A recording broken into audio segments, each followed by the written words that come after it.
Kepala Badan Perlindungan Pekerja Migran Indonesia atau BP2MI, Beni Ramdhani menyebutkan, tercatat lebih dari 1.900 pekerja migran Indonesia meninggal dalam kurun waktu 3 tahun terakhir. Selain itu, Beni menambahkan sebanyak 90% dari jumlah yang dideportasi. Ini tercatat secara resmi alias ilegal. Nah, yang kedua ada 3.377 mereka yang sakit dengan berbagai kategori tadi ya. Depresi ringan, depresi berat, bahkan hilang ingatan, cacat secara fisik. Kemudian 1.937 mereka yang kembali ke Indonesia sudah dalam keadaan meninggal.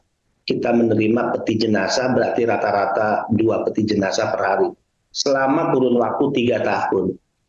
Nah, 90% dari yang dideportasi atau ya peti jenazah dan yang sakit ini adalah mereka yang nama-namanya tidak terdata dalam Sisko BP2MI.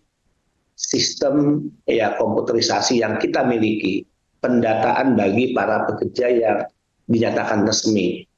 Nah, sehingga mereka dikategorikan unprocedural, mereka masuk dalam kategori yang diberangkatkan secara ilegal, dan kami meyakini, boleh dong kami meyakini 80% dari angka tersebut adalah mereka yang menjadi korban tindak pidana perdagangan orang. Nah, tentu ini membuat saya miris ya. Dan walaupun tentu ini sudah diingatkan alarmnya oleh World Bank di tahun 2017. Di mana World Bank saat itu menyatakan ada 9 juta orang Indonesia yang bekerja di luar negeri.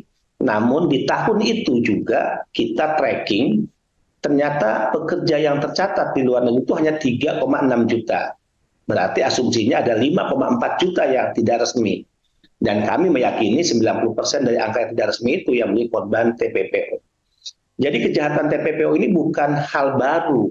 Dan tidak bisa dilihat bahwa sekarang terjadi kenaikan tren kejahatan TPPO. Tidak. Karena yang kita tangani kepulangannya tadi, deportasi, kemudian yang sakit dan jenazah, ternyata mereka yang berangkatnya 5 tahun lalu, 7 tahun lalu, ya 10 tahun lalu, bahkan ada yang belasan tahun lalu. Itulah yang saya melakukan pendekatan dengan apa yang dirilis oleh World Bank di tahun 2017.